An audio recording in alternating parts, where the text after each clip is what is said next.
Yes, friends. Next question. What was the theme of the 8th edition of India Water Week 2024? So India water week అని చెప్పేసి మనకి ఏంటంటే రీసెంట్గా జరిగిందండి. India water week 2024 యొక్క theme ఏంటి అని చెప్పేసి అడుగుతున్నారు. So you are expected to know some important points. That is India water week 2024కి సంబంధించినటువంటి కాన్ఫరెన్స్ రీసెంట్గా మనకి మన యొక్క 8th ఎడిషన్ రీసెంట్గా మనకి జరిగిందండి. 8th edition recently concluded. And దీన్ని మనకి ఎవరు ఇనాగరేట్ చేశారు అని అంటే కనుక it was inaugurated by our honourable president Droupadi Murmu has inaugurated this conference. ఈ యొక్క ఇండియా వాటర్ వీక్ని అయితే కనుక ఇనాగరేట్ చేశారు. దీన్ని ఎవరు ఆర్గనైజ్ చేశారు? Your common sense says it is organised by that of ministry of Jal Shakti. So ministry of Jal Shakti ministry అయితే కనుక దీన్ని ఆర్గనైజ్ చేయడం అయితే కనుక జరిగిందండి. అండ్ మోస్ట్ ఇంపార్టెంట్లీ ఎక్కడ జరిగింది అని అంటే కనుక భారత్ మండపం న్యూఢిల్లీలో మనకైతే జరిగింది. Bharat Mandapam in New Delhi. So this India water week 2024 recently concluded. Theme ఏంటి? What was the theme? ఏ థీమ్ తోటి మనకి చేశారు అని అంటే కనుక so the partnerships and as well as the cooperation for inclusive water development and as well as management అనేటువంటి theme తోటి, like partnerships and as well as the cooperation for inclusive water management, for the inclusive water development and as well as management. Yes. So this is what is the theme మనకి. So దీన్ని మనకి యొక్క India water వీక్ని మనకి ఏంటంటే కనుక ministry of Jal శక్తి వాళ్ళు annually organise చేస్తారండి. 2012 నుంచి మనకైతే చేసుకుంటూ వస్తున్నారు. It will be organised annually. Ministry of Jal Shakti annually organise చేస్తారు. అండ్ ఫ్రమ్ ద 2012 నుంచి మనకైతే స్టార్ట్ అవ్వడం జరిగింది. సో దీనికి సంబంధించి I think this knowledge is sufficient to answer this question. India water week 2028 edition యొక్క థీమ్ ఏంటి? Sustainable water management for all, wrong statement. Innovations in water conservation, water for a sustainable future, partnerships and cooperation for inclusive water development and management. This was the theme. ఎన్నో edition జరిగిందని అడుగుతారు. 8th edition. ఎవరు inaugurate చేశారు? President Droupadi Murmu. ఎవరు organise చేశారు? Ministry of Jal Shakti. ఎక్కడ? Bharat Mandapam New Delhi. What was the theme? This was the theme. So దీన్ని మనకి 2012 నుంచి మనకి చేస్తూనే వస్తున్నారండి. అండ్ నాట్ ఓన్లీ దట్, ఇంకొంచెం డీప్గా ఒకవేళ వాళ్ళు అడిగినట్లయితే కనుక నాలెడ్జ్ పార్ట్నర్స్ ఎవరెవరని కూడా మనకు అడుగుతుంటారు. Knowledge partners. So the end of the day what was the objective of this India water week? So to conserve the water స్కేర్సిటీని అడ్రస్ చేసి సో బెటర్ వాటర్ మేనేజ్మెంట్ టెక్నిక్స్ని మనం ఏంటంటే కనుక ఇంప్లిమెంట్ చేయాలి అని చెప్పేసి. So like we have the world bank అయితే కనుక మనకి one of the knowledge partner. And we have India water foundation is the another important partner. Next వచ్చేసి council on energy, environment and as well as water, CEEW అంటే council on energy, environment and as well as the water. Then we have ICC, Indian Chamber of Commerce. So then we have ICID అంటే international commission for the on irrigation and as well as the drainage. ఈ వీళ్ళు మనకి ఏంటంటే కనుక knowledge partners అండి. So this can be a potential question. And ఈ యొక్క India water week 2024లో సైడ్ లైన్స్లో వన్ మోర్ కాన్ఫరెన్స్ కూడా మనకి జరిగిందండి. That is known as international వాష్ కాన్ఫరెన్స్ అని చెప్పేసి కూడా జరిగింది. That is also very important from the exam perspective. International వాష్ కాన్ఫరెన్స్, ఇంటర్నేషనల్ వాష్ కాన్ఫరెన్స్ కూడా మనకైతే జరిగింది. So on the side lines of the IWW 2024, India water week 2024 side లైన్స్లో మనకి ఈ కాన్ఫరెన్స్ కూడా జరిగింది. దీన్ని ఎవరు ఆర్గనైజ్ చేశారని అడుగుతారు. Department of drinking water and as well as sanitation వాళ్ళు దీన్ని ఆర్గనైజ్ చేయడం జరిగింది. Department of drinking water and as well as the sanitation వాళ్ళు దీన్ని ఆర్గనైజ్ చేశారు. And it basically organised the A conference మనకి? వాష్ కాన్ఫరెన్స్ అండి. What was the wash stands for? Water, sanitation and as well as the hygiene అని అర్థం మనకి. Water, sanitation and as well as the hygiene. Okay, water, sanitation and as well as the hygiene. And generally మనకి theme అడుగుతుంటారు, ఏ theme తోటి మనకి చేశారు అని చెప్పేసి. సో థీమ్ వచ్చేసి sustaining the rural water supply. Sustaining rural water supply. Yes. So ఒక పక్కన మనకి ఏంటంటే కనుక India water week 2024 related details తెలియాలి. సెకండ్ వన్ ఈ యొక్క ఇంటర్నేషనల్ వాష్ కాన్ఫరెన్స్ 2024కి సంబంధించినటువంటి రిలేటెడ్ డీటెయిల్స్ కూడా మనకు తెలియాలి. So this was the first question. Let us move to the second one. In which railway zone has Indian Railways has launched the Rail Rakshak Dal for the very first time as part of a pilot project? Rail Rakshak dal అని చెప్పేసి మనకి ఒక dedicated టీమ్ని మనకైతే కనుక introduce చేశారండి. మనకి pilot ప్రాజెక్ట్గా మనకి ఇంట్రడ్యూస్ చేశారు. అంటే ఈ టీం ఏం చేస్తారంటే రైల్ రక్షక దాల్ టీం వీళ్ళు ఏం చేస్తారు అంటే కనుక ఎనీ యాక్సిడెంట్ ఏదైనా జరిగినప్పుడు మనకి ఏంటంటే కనుక యాక్సిడెంట్ రైల్వే సైట్కి జరిగినప్పుడు ఆన్ రోడ్ ఈ టీం అయితే కనుక వెరీ క్విక్గా మూవ్ అయ్యి ఎమర్జెన్సీ రిలీఫ్ ఏదైతే అవసరం అనేటువంటి దాన్ని మనకి ప్రొవైడ్ చేయబడడం జరుగుతుంది. అయితే ఈ యొక్క రైల్ రక్షక దాల్ అనేటువంటిది ఏ రైల్వే జోన్లో మనకి ఇంట్రడ్యూస్ చేశారని అడుగుతారు. So it was actually launched in the north western railway zone అండి. నార్త్ వెస్ట్రన్ రైల్వే జోన్లో మనకి ఏంటంటే దీన్ని రీసెంట్గా లాంచ్ చేయబడడం జరిగింది. ఆబ్జెక్టివ్ ఏంటి? టు ఎన్ష్యూర్ ర్యాపిడ్ రెస్పాన్స్ అయితే కనుక ప్రొవైడ్ చేయాలి అండ్ తొందరగా రెస్క్యూ ఆపరేషన్స్ని మనం ఏంటంటే కనుక క్యారీ అవుట్ చేయాలి. That is what is the idea behind this. ఈ యొక్క టీమ్ని రైల్ రక్షక దాల్ టీమ్ని మనకి ఎవరు ట్రైన్ చేస్తారు అని అంటే they will be trained by the NDRF, national disaster response force వాళ్ళు వీళ్ళకి కావాల్సినటువంటి ట్రైనింగ్ అనేటువంటిది మనకి ప్రొవైడ్ చేయబడడం జరుగుతుంది. నార్త్ వెస్ట్రన్ రైల్వే జోన్ గురించి ఒక 2 పాయింట్స్ మనం చూడాలి అని అంటే కనుక north western railway zone it is one of the 19 railway zones. It is one of the 19 railway zones and at the same time మనకి దీని యొక్క హెడ్ క్వార్టర్స్ వచ్చేసి జైపూర్ రాజస్థాన్లో ఉన్నాయండి. So Jaipur Rajasthan. Yes. So rail Rakshak Dal మనకి ఏ రైల్వే జోన్లో రీసెంట్గా ఇచ్చేశారు అని అంటే వాట్ వాజ్ ద ఆన్సర్ అమ్మా? North western railway zone is the answer. మనకి C north western railway zone. Clear? Rail Rakshak Dal. Let us go to the next question. What is the India's overall ranking among the 67 economies in the Institute for Management Development's World Talent Ranking 2024? Yes, very important. మనకి rankings అనేటువంటివి exam పర్స్పెక్టివ్లో మనకి చాలా important. So world talent rankings 2024, world talent rankings 2024 దీన్ని మనకి so ఎవరు తీసుకుని వస్తారు అని అంటే there is something called as IMD, institute for management and as well as development. Institute for management and as well as the developments. There was a centre called as world competitiveness centre అని ఉందన్నమాట. World competitiveness centre వీళ్ళు మనకి ఏంటంటే ఈ ర్యాంకింగ్స్ని publish చేయడం జరుగుతుంది. Yes. So ఈ ranking యొక్క మెయిన్ ఆబ్జెక్టివ్ ఏంటంటే కంట్రీస్ యొక్క పర్ఫార్మెన్స్ని మనకి అసెస్ చేస్తారు. లైక్ టు వాట్ ఎక్స్టెంట్ వీళ్ళు డొమెస్టిక్ టాలెంట్ని రిటైన్ చేసుకోగలరు, ఫారిన్ టాలెంట్ని అట్రాక్ట్ చేయగలరు వీళ్ళ దేశానికి, అండ్ మోస్ట్ కాంపిటేటివ్ ఏ దేశాలు అని చెప్పేసి మనకి ఏంటంటే కనుక చెప్పడం జరుగుతుంది. As part of the 2024 ranking 67 ఎకానమీస్ని అయితే కనుక ర్యాంక్ చేశారు. అందులో మన యొక్క ఇండియా ర్యాంక్ మనం తీసుకున్నట్లయితే 2024లో ఇండియా యొక్క ర్యాంక్ వచ్చేసి మనకి 58th పొజిషన్లో ఉందండి. 58th పొజిషన్ 2023 కంటే కూడా తగ్గిపోయింది. 2023లో 56th పొజిషన్లో ఉన్నాము, but 2024 it became the 58th position.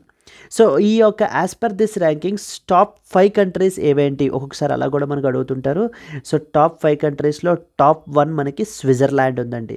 The most competitive country in the world అనమాట. ప్రపంచం మొత్తంలోనే కాంపిటేటివ్ కంట్రీ ఈ రోజున మనకి Switzerland. Then we have Singapore. Second important వచ్చేసి మనకి సింగపూర్ ఉంది. Third one is Luxembourg. Third one is Luxembourg is a country, and then fourth one is Sweden, and then fifth one is Denmark. ఈ దేశాలన్నీ కూడా మనకి ఏంటంటే కనుక so the top 5 countries in the world talent rankings 2024 published by the institute for management development. Yes, institute for management developments world competitiveness centre వాళ్ళు అయితే కనుక తీసుకుని వచ్చారు.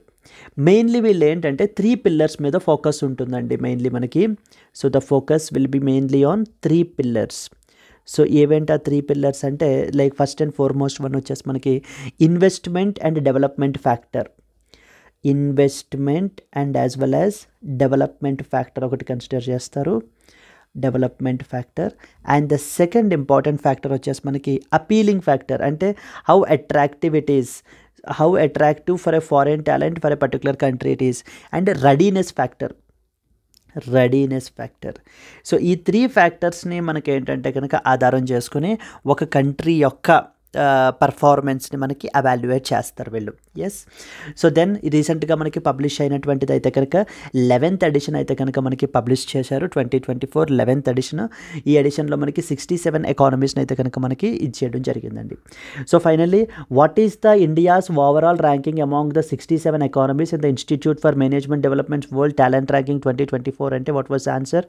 46th, 58th, 60th and 54th. What was the answer అండి? So the answer is 58th.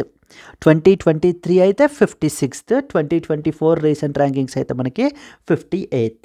Yes, moving forward. Recently the Ministry of Road Transport and Highways have inaugurated the Oxygen Bird Park, popularly known as Amrit Mahotsav Park in Nagpur, Maharashtra. This park is developed by అని చెప్పేసి అయితే మనకి అడుగుతున్నారు. మనకి Amrit Mahotsav park అని చెప్పేసి one of the important parks అండి. మనకి రీసెంట్గా దీన్ని ఇనాగరేట్ చేయడం జరిగింది. What was it? Amrit Mahotsav park. Amrit Mahotsav park. It is also nothing but oxygen bird park అని కూడా మనం ఏంటంటే కనుక దీన్ని పిలవచ్చు అనమాట. Oxygen bird park, oxygen bird park. దీన్ని ఎక్కడ చేశారు? ఇట్ వాజ్ ఇన్ ద నాగ్పూర్లో మనకి చేయడం జరిగింది. నాగ్పూర్, మహారాష్ట్రలో మనకి రీసెంట్గా దీన్ని ఇనాగరేట్ చేశారండి. ఎవరు డెవలప్ చేశారు దీన్ని? ఎవరు ఇనాగరేట్ చేశారు అని అంటే inaugurated by ministry of road transport and as well as the highways. Ministry of road transport and highways వాళ్ళు చేయడం జరిగింది. దీన్ని ఎవరు డెవలప్ చేశారు అని అంటే developed by that of NHAI, national highway authority of India. National highways authority of India వాళ్ళు అయితే కనుక దీన్ని డెవలప్ చేయడం జరిగింది, ఈ యొక్క అమృత్ మహోత్సవ్ పార్క్. ఇది ఇక్కడ మనకి ఏముంటాయి? మనకి fast growing and as well as oxygen producing trees అయితే కనుక మనకి ఇక్కడ మనకైతే కనుక ఇది చేయడం జరుగుతుంది to combat the air pollution. And అలాగనే local and as well as migratory bird స్పీసీస్ని అయితే కనుక మనకి ప్రొటెక్ట్ చేస్తారండి ఈ యొక్క అమృత్ మహోత్సవ్ పార్క్ దగ్గర మనకి. Yes, similarly you are expected to know about another important points with respect to that of NHAI గురించి. ఒక 2 పాయింట్స్ మనం మాట్లాడుకుంటే, national highway authority of India NHAI గురించి మనం చూసుకుంటే it is an autonomous body, మనకి అటానమస్ ఏజెన్సీ. ఓకే, దీన్ని ఎప్పుడు ఎస్టాబ్లిష్ చేశారు? It was established set up in the year 1995లో మనకైతే దీన్ని సెటప్ చేయడం జరిగింది. And at the same time మనకి ఇది statutory in nature like NHAI act 1988 is basically the statutory body.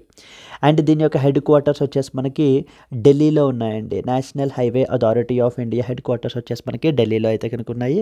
And also it is the nodal agency for the ministry of road transport, and as well as the highways. Yes, so ఇక్కడ question ఏమడుగుతారు మనకి, ఎలా అడుగుతారు? So the Amrit Mahotsav park or oxygen bird park రీసెంట్గా ఎక్కడ inaugurate చేశారంటే answer వచ్చేసి నాగ్పూర్, మహారాష్ట్ర. ఎవరు ఏ మినిస్ట్రీ ఇనాగరేట్ చేశారు? Ministry of road transport and highways. ఎవరు డెవలప్ చేశారు? National highway authority of India. So ఏం చేస్తారు ఇక్కడ? The fast growing and as well as oxygen producing ట్రీస్ని ఇది చేస్తారు and to combat the air pollution. And at the same time మనకి ఏంటంటే కనుక local and as well as migratory స్పీసీస్ని మనకి ప్రొటెక్ట్ చేస్తారు. NHAI అంటే national highways authority of India. So it is an autonomous agency and it was set up in the year 1995. NHAI Act 1988 ద్వారా మనకి దీన్ని ఎస్టాబ్లిష్ చేయబడడం జరిగింది. దీని యొక్క హెడ్ క్వార్టర్స్ వచ్చేసి న్యూఢిల్లీలో ఉన్నాయి and it is the nodal agency for ministry of road transport and highways. Coming to this things, what was the answer అండి? This park is developed by Indian railways, wrong. State government of Maharashtra, wrong. Central pollution control board, wrong. National highways authority of India, NHAI. That is what is the answer. Yes. Let us move to the next question. Moving to the next one, which bank has recently extended the $50 million budgetary support to the government of Maldives, like in the form of T-bills, treasury bills for the another year? So రీసెంట్గా మనకి ఏంటంటే కనుక so మన యొక్క state bank of India so Maldives గవర్నమెంట్కి ఇంకా funding support provide చేయడం గురించి వాళ్ళ యొక్క T-బిల్స్ని అయితే కనుక సబ్స్క్రైబ్ చేసుకున్నారండి for 1 more year of about $50 million. Yes, in this context మనకి తెలియాల్సిన ఇంపార్టెంట్ పాయింట్స్ ఏంటంటే yes, so the answer will be here will be the State Bank of India. State Bank of India వాళ్ళు రీసెంట్గా మనకి ఏంటంటే so $50 million budgetary support అయితే కనుక మనం ప్రొవైడ్ చేస్తున్నాము లైక్ గవర్నమెంట్ ఆఫ్ మాల్దీవ్స్ యొక్క T-బిల్స్ని సో మన యొక్క SBI సబ్స్క్రైబ్ చేసుకుంటుందండి. So state bank of India గురించి మనం కొన్ని ఇంపార్టెంట్ పాయింట్స్ మాట్లాడుకోవాలి అని అంటే కనుక so state bank of India have their roots way back in the form of bank of Calcutta. So ముందు ఒరిజినల్గా మనకి ఏంటంటే కనుక బ్యాంక్ ఆఫ్ కల్కటా అనేటువంటి ఇది మనకి ఫార్మ్ అయింది ఇన్ ద ఇయర్ June 2 మనకి 1806లో మనకి ఎస్టాబ్లిష్ అయిందండి ఇది. Yes, bank of Calcutta. ఆ తర్వాత that has been later on reframed as that of the bank of బెంగాల్గా మనకి రీబ్రాండ్ చేశారు as the bank of Bengal. So bank of బెంగాల్గా మనకి దీన్ని it has been rebranded in the year 1809.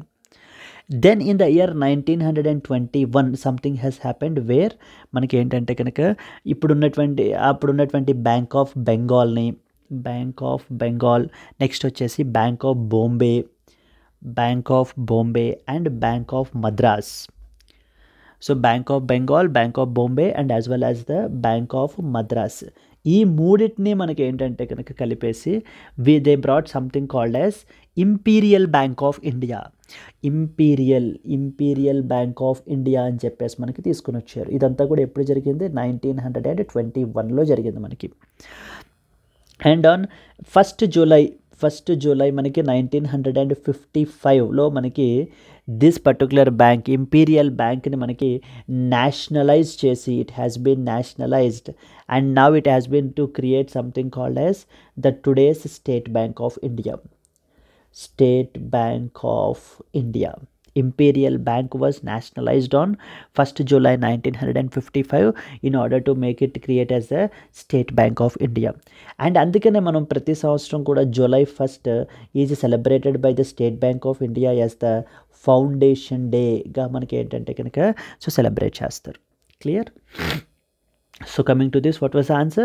Which bank has extended the $50 million budgetary support to government of Maldives in the form of T-bills ante? So it was the State Bank of India. Yes, BI has done it. Yes. Moving to the next one.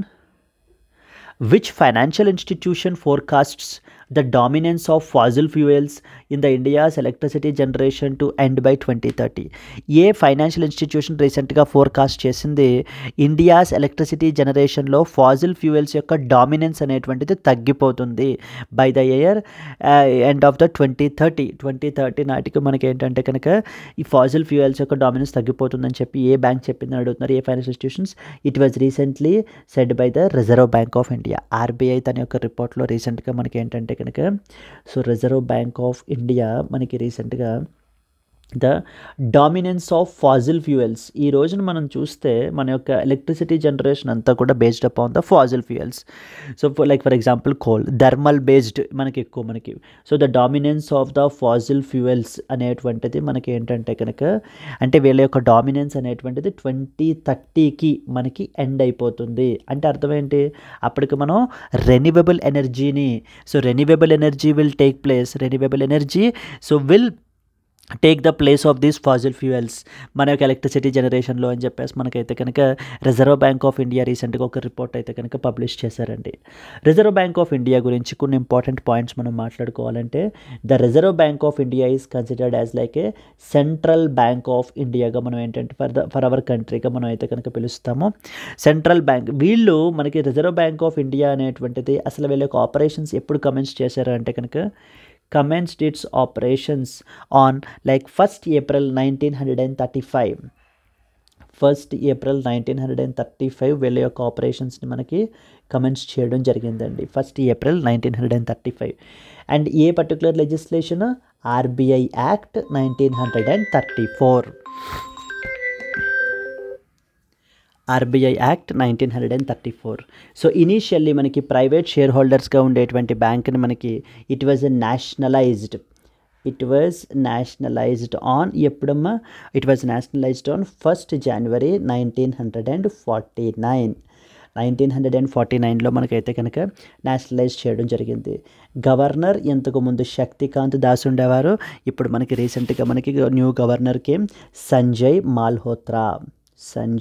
మాల్హోత్రా is the new governor of the reserve bank of India.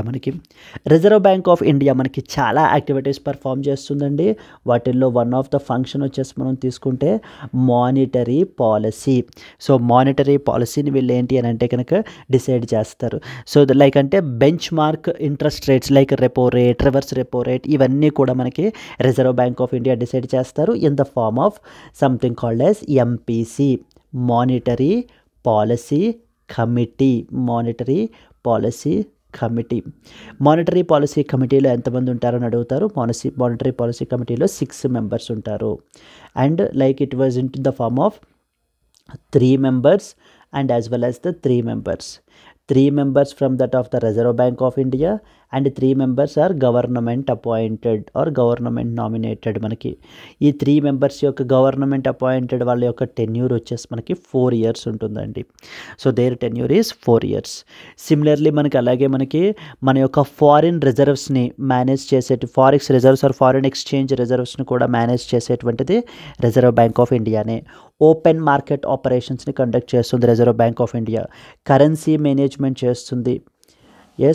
Inflation టార్గెట్ని మనకి ఏంటంటే కనుక control చేసే విధంగా చూస్తుంది. Inflation target ఎంత మనకి 4% ±2%. అంటే మ్యాక్సిమం లిమిట్ మనకి 6%, మినిమం లిమిట్ వచ్చేసి మనకి 2%. సో అంటే ఆ మధ్యలో ఉంటే ఇన్ఫ్లేషన్ కొంత హెల్దీ రేంజ్లో ఉన్నట్టు. 6% దాటిపోతోంది అని అంటే అర్థం ఏంటంటే మనకి కన్జ్యూమర్స్ ఎఫెక్ట్ అయిపోతారు. 2% కంటే తక్కువ పడిపోయింది అని అంటే కనుక ప్రొడ్యూసర్స్ ఎఫెక్ట్ అవుతారు. సో ఓవరాల్ మన coming to the question, which financial institution recently forecasted the dominance of అని చెప్పారు అని అంటే the answer is reserve bank of India. Clear? So let us move forward అండి.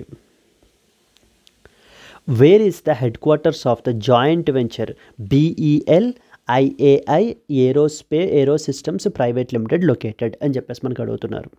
సో రీసెంట్లీ మనకి ఏంటంటే Bharat electronics limited, BEL అంటాం అనమాట. భారత్ ఎలక్ట్రానిక్స్ లిమిటెడ్ వాళ్ళు ఒక జాయింట్ వెంచర్ని ఎస్టాబ్లిష్ చేశారు.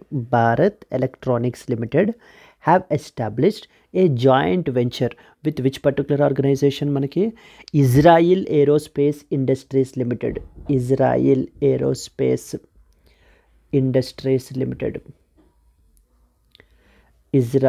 ఏరోస్పేస్ ఇండస్ట్రీస్ లిమిటెడ్ వీళ్ళిద్దరూ కలిపి మనకి ఏంటంటే కనుక ఒక జాయింట్ వెంచర్ని మనకి ఎస్టాబ్లిష్ చేశారండి. ఆ జాయింట్ వెంచర్ పేరే ఇది. ఇప్పుడు చూడండి BEL కదా, ఇదేమో IAI కదా. సో వీళ్ళిద్దరూ కలిపి ఎస్టాబ్లిష్ చేశారు కాబట్టి BEL IAI aerospace private limited. Aerospace కాదు, ఏరో సిస్టమ్స్ ప్రైవేట్ లిమిటెడ్ అని చెప్పేసి మనకి ఈ యొక్క జాయింట్ వెంచర్ని ఎస్టాబ్లిష్ చేయడం అయితే కనుక జరిగింది.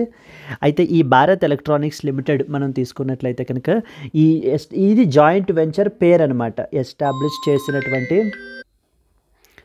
సో జాయింట్ వెంచర్ని అయితే this is the name of the joint venture that was established by Bharat electronics limited and as well as Israel aerospace industries limited అండి. వీళ్ళల్లో మనకి 40% భారత్ ఎలక్ట్రానిక్స్ లిమిటెడ్కి స్టేక్ ఉంటుంది. ఇజ్రాయిల్ ఏరోస్పేస్ ఇండస్ట్రీస్ లిమిటెడ్కి రిమైనింగ్ 60% స్టేక్ ఉంటుందన్నమాట. ఈ establish చేసినటువంటి జాయింట్ వెంచర్ ఏదైతే ఉందో it will operate both in India and as well as Israel. Both in India and as well as Israel మనకైతే కనుక ఆపరేట్ అవుతుంది. And at the same time వీళ్ళ యొక్క మెయిన్ ఆబ్జెక్టివ్ ఏంటి, జాయింట్ వెంచర్ ఏం చేస్తుంది, they will provide the repair and as well as maintenance సర్వీసెస్ని మనకైతే కనుక వీళ్ళు ప్రొవైడ్ చేయడం జరుగుతుంది for the medium range surface to air missile system. And one more important point, దీని యొక్క హెడ్ క్వార్టర్స్ వచ్చేసి మనకి ఢిల్లీలో అయితే కనుక ఉంటాయి మనకి.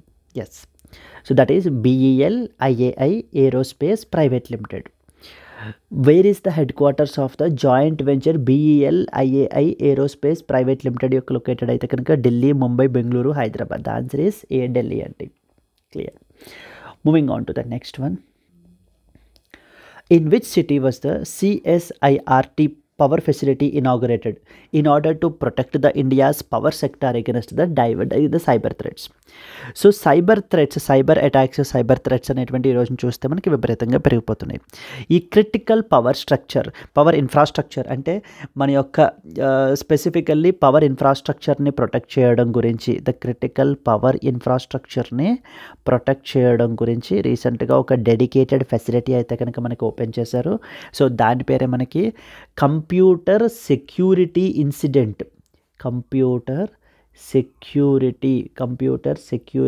ఇన్సిడెంట్ రెస్పాన్స్ టీమ్ అని పిలుస్తారనమాట.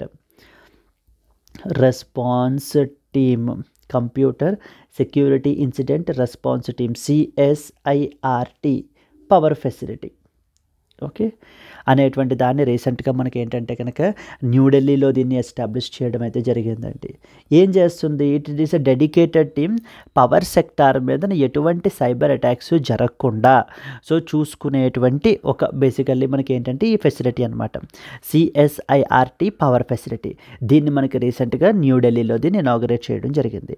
సో ఎక్స్క్లూజివ్లీ ఫర్ పవర్ ఇన్ఫ్రాస్ట్రక్చర్ని ప్రొటెక్ట్ చేయడం గురించి. Clear. Next, who was honored with the Dada Saheb Phalke Award at the 74th National Film Awards? Dada Saheb Phalke award మనం తీసుకుంటే కనుక దాదా సాహెబ్ ఫాల్కే అవార్డ్ అనేటువంటిది మనకి it is the highest award అండి in the field of Indian cinema. So highest award in the field of cinema, highest award in the field of cinema మనకి confer అయితే కనుక చేస్తారనమాట. సో దీన్ని మనకి annually like national film festival ceremony, film అవార్డ్స్కి సంబంధించినటువంటి సెరమనీ టైంలో మనకి దీన్ని ఇవ్వబడడం జరుగుతుంది. And who was the first recipient అండి? ఫస్ట్ రిసిపియంట్ వచ్చేసి మనకి ఏంటంటే Devika Rani is the first recipient of the Dada Saheb Phalke award. రీసెంట్గా మనకి ఎవరికి కన్ఫర్ చేశారు? మిథున్ చక్రబర్తికి మనకి ఏంటంటే కనుక రీసెంట్గా కన్ఫర్ చేయడం జరిగింది. Yes, so the answer is D, Mithun Chakraborty is the answer, Dada Saheb Phalke award. Okay, next one.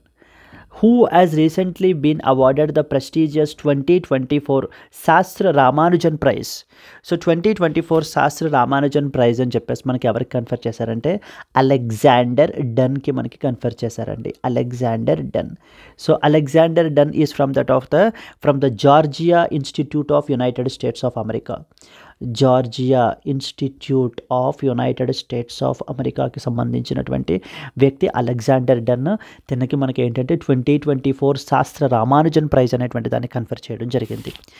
అసలు ఈ యొక్క శాస్త్ర రామానుజన్ ప్రైజ్ అనేటువంటి దాన్ని ఎప్పుడు ఎస్టాబ్లిష్ చేశారంటే ఎస్టాబ్లిష్డ్ ఇన్ ద ఇయర్ 2005లో మనకి ఎస్టాబ్లిష్ చేయడం జరిగింది. అండ్ దీన్ని మనకి ఎవరు కన్ఫర్ చేస్తారు అని అంటే కనుక it is given by so Shanmuga.